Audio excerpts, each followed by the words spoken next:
In the long line of historical decadence and self-indulgence, after Rome's downfall and the Great Gatsby's green light, there existed a place called Studio 54. For 33 incandescent months, this New York City nightclub became a glittering vortex of excess, hedonism, and people who didn't need to be told twice about the merits of a good party. If Studio 54 was a church, then its founders, Steve Rubell and Ian Schrager, were its high priests, officiating a nightly mass of disco, decadence, and dubious decision-making.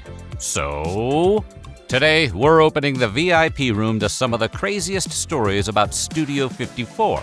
But before we get this party started, make sure you've subscribed to the Weird History channel. After that, leave us a comment and let us know what other nightlife ne'er-do-wells you want to hear about. Now, try to forget everything you saw in that Mike Myers movie. No, who am I kidding? Nobody saw that.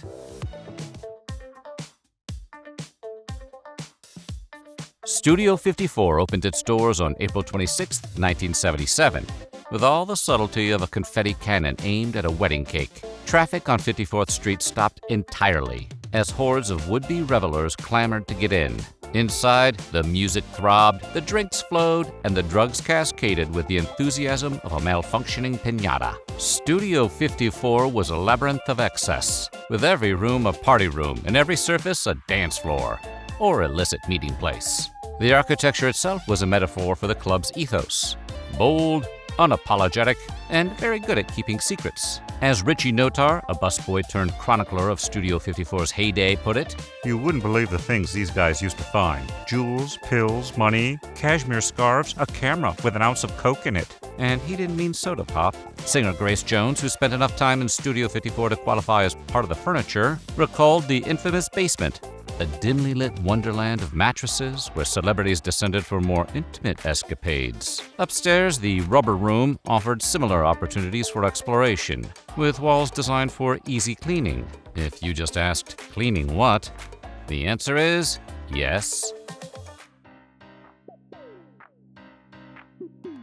Of course, no good party can last forever, especially when the tax man gets involved. Studio 54's downfall began in 1978. When a disgruntled employee tipped off the government that Rubell and Schrager were engaging in some creative accounting. Specifically, they were skimming an astonishing 80% of the club's profits and stashing the cash in ceiling tiles. In terms of hiding your money under your mattress, the ceiling is more of a lateral move than a vertical one. When the IRS raided Studio 54, they found not only bags of cash and detailed financial records, but also 5 ounces of, let's say, sugar. As Peter Sudler, the assistant U.S. attorney on the case, marveled, "You could see an enormous amount of money not reported. I was surprised at the amount. It was almost 80%. Typically, you don't skim that much." Well, maybe you don't, but these two guys definitely did.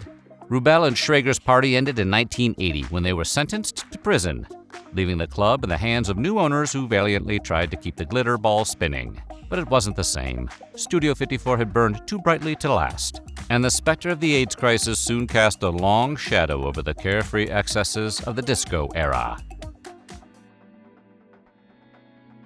If Studio 54 had a mascot, it was the giant crescent moon that hovered above the dance floor, with a spoonful of sugar bobbing jauntily to its nose. So yeah, it was not a place of subtlety.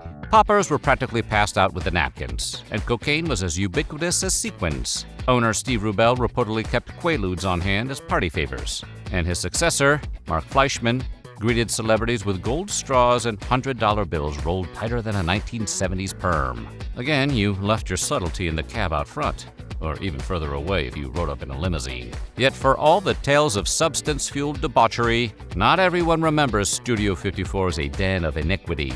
Some insist it was, at its heart, about the music, the dancing, and the sense of freedom that came from being in a place where all the usual rules didn't apply. As model Kevin Haley phrased it, decadence was a positive thing. Cocaine was a positive thing. It had no side effects. Or so we thought. Studio 54's door policy was legendary for being both exclusive and infuriatingly opaque. Once inside, however, everyone was ostensibly equal, whether you were a glitter-clad drag queen on roller skates or a Broadway legend. Elizabeth Taylor, Michael Jackson, and Liza Minnelli mingled with regular folks, who were just as likely to find themselves chatting with Andy Warhol as tripping over Bianca Jagger's horse. Oh yeah, there was a horse. More on that in a bit. The club's allure was not just its star power, but the sense that anything could happen. Where else could you see Military General Moshe Dayan, complete with eye patch, deep in conversation with actress Gina Lollobrigida?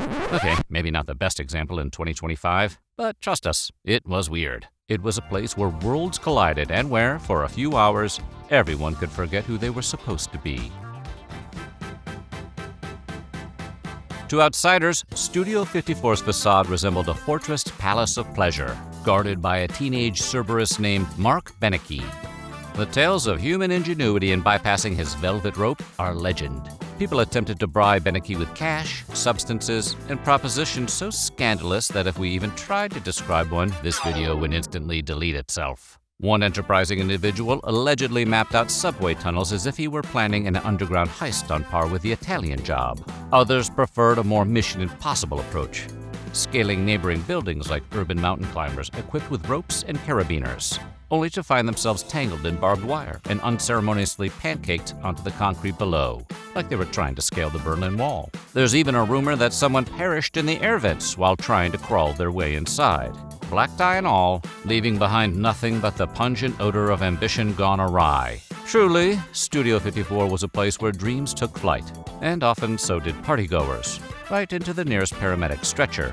Rejected partygoers occasionally even resorted to violence, including one particularly disgruntled individual who attempted to crash his car into the venue. On another occasion, a security chief narrowly avoided becoming Swiss cheese after someone opened fire on him. Probably a good thing they didn't let that guy in the club. Inside Studio 54 was a kaleidoscope of decadence, where celebrity birthday parties blurred the lines between reality and fever dream. Bianca Jagger, the horse partier we mentioned earlier, celebrated her birthday astride a white pony led by a man shimmering with silver glitter. The resulting photograph catapulted Studio 54 into global fame and gave tabloids a field day. The following year, her party featured Cracker Jacks and diapered busboys, proving that even at the peak of glamour, absurdity was always on the guest list. Hopefully the guys in the diapers got time and a half. Not to be outdone, Elizabeth Taylor arrived for her birthday atop a gardenia-covered float, flanked by scantily clad men wielding joints and sequins in equal measure.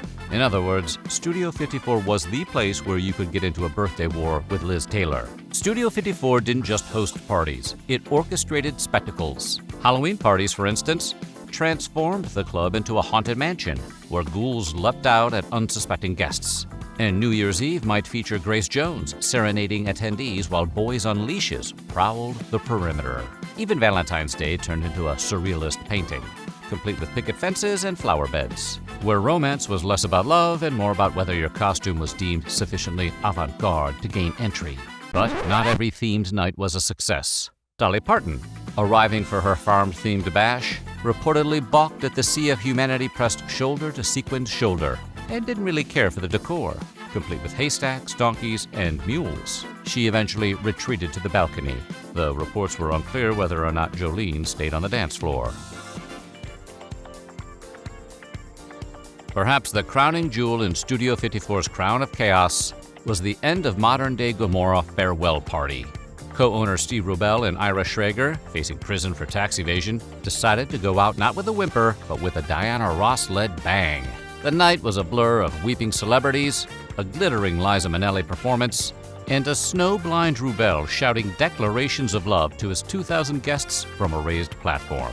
2 days later, the duo traded their dance club for a cell block. The irony of their arrest for financial misconduct in a club that celebrated shamelessness wasn't lost on anyone. But in true Studio 54 fashion, they emerged from prison to pivot into a highly successful hotel empire, proving that resilience is best paired with sequins and champagne.